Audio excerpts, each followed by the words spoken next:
Hey everybody. I want to talk a little bit about using reference or how not to use reference, maybe. Um, I just hooked up, in case things look a little different. I'm not sure how this is going to um, come out in the final cut here, but I got a new Logitech C922 webcam trying to, it's the first piece of equipment that I bought because YouTube seems to be going pretty well. And actually see my microphone over here. I got a wider space. You can see more stuff. Anyway, I was talking at a high school about comics, and somebody asked about uh, using reference. And you may have seen these little guys popping up with the, if I can get it up here, the SH Figure Arts figures that have all these different. I think I actually did a video on one about a year ago. Um, all the different like hands, and they can hold things and stuff, and they're superposable and all that. And they're really they're good for um, getting an idea of a pose. Maybe there was a cover, and I can't remember what comic it was from. It was a thread several months ago. Somebody pointed out, another artist pointed out that they probably, because the figure looked stiff and it didn't look very dynamic, and then they figured out that it was pretty much they drew posed this and then drew this, and you can kind of tell when you're just doing a straight drawing of that thing. The other thing that some artists fall into, that they'll either take a reference, and they will, well, the worst is just photocopying a picture of like an actress or something, which there are, without naming names, very high profile artists that have done that, and everybody knows who they are.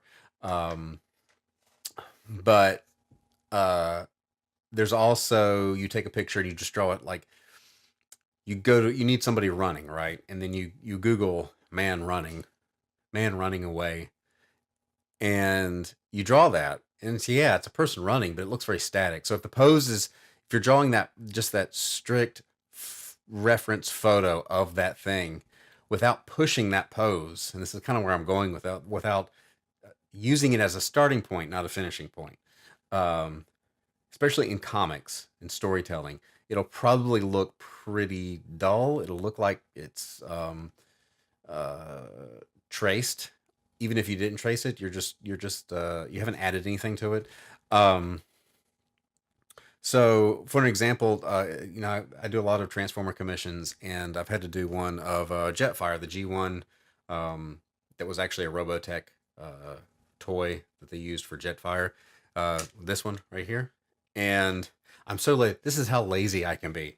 It's pretty pathetic, but I'm going to be honest. So I'm sitting over here at my desk, right, and this thing sits about, over here behind the monitor, and I had my phone out, and I was like doing this commission, and I'm gonna throw up. Like, I should probably move to a side so I can throw this up here. So I'm working on the no, this way, this commission, and I'm gonna put it in and post. I'm having to use my imagination to figure out where it's gonna be. So I'm over here, and I got my phone, and I'm looking for reference for Jetfire G1 toy, and the thing is sitting right there, and I'm like, yeah, but like, I'm too lazy to grab the thing. I'm looking it up. So anyway, finally I got frustrated at looking for the thing I actually needed, and I was like, this is ridiculous. So I just got it and set it over here. So I was using this as reference, and where do I need to be? Over here, because the picture's gonna be over there. So I'm using this for reference, and if you can tell from the picture over here, um, he doesn't bend that way, right? And in fact, if you're using a toy for a reference, and this is nothing, having toys for using it, especially with Transformers, because Transformers, the masterpiece, the new ones, they're more posable, but this old one too. But even then, if you're going to push that pose, you need to get it. You can spend a lot of time trying to get that pose right, and then not getting it. And if you just draw what you see, it's not going to be very dynamic. So for the Jetfire piece over here again, um, I had to basically just use the toy as um, just looking for the parts, how he's put together, right? And then push that into a pose that toy can't do. Um, I think the same thing is good. The same approach is good if you are going to use reference. So you Google, or wherever your files are, have somebody throwing a punch or running.